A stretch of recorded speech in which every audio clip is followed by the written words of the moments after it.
یعنی جمعرات کی رات اور جمعے کا دن ہے۔ ایک حدیث پاک ہے جس کا مضمون ہے کہ اللہ تعالیٰ کے کچھ فرشتے ہیں جن کے پاس چاندی کے کاغذ اور سونے کے قلم ہوتے ہیں، اور وہ جمعرات کی رات جو لوگ درود پڑھتے ہیں ان کا نام لکھنے کے لیے زمین پر تشریف لاتے ہیں۔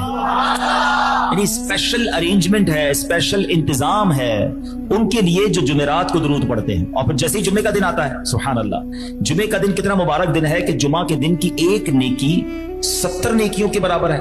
اور جمعے کے دن درود پاک پڑھنے کے فضائل کتنے، بہت ساری حدیثیں ہیں۔ ایک حدیث پاک بڑی مشہور ہے جس کا مضمون ہے کہ میرے آقا صلی اللہ تعالی علیہ وآلہ وسلم فرماتے ہیں کہ جو کوئی شخص جمعہ کے دن 200 بار درود پاک پڑھے اس کے 200 برس کے گناہ معاف کر دیے جاتے ہیں۔ اچھا، باقی دنوں میں ہم درود پڑھتے ہیں نا تو ہمارا درود فرشتے آقا کی بارگاہ میں پہنچاتے ہیں، مگر ایک حدیث پاک ہے جس کا مضمون ہے کہ باقی دنوں کا درود تو مجھ تک فرشتے پہنچاتے ہیں، جمعے کے دن جو درود پڑھا جاتا ہے بنفس نفیس میں خود سماعت کرتا ہوں۔ ڈائریکٹ ڈائلنگ ہے، جمعے والے دن ڈائریکٹ رابطہ آپ کا ہو جاتا ہے۔ تو سبحان اللہ، یہ بڑی مبارک گھڑیاں ہیں اور یہ اللہ پاک کی بڑی مہربانی ہے کہ ہر ہفتے میں یہ دن اور رات ملتی ہے۔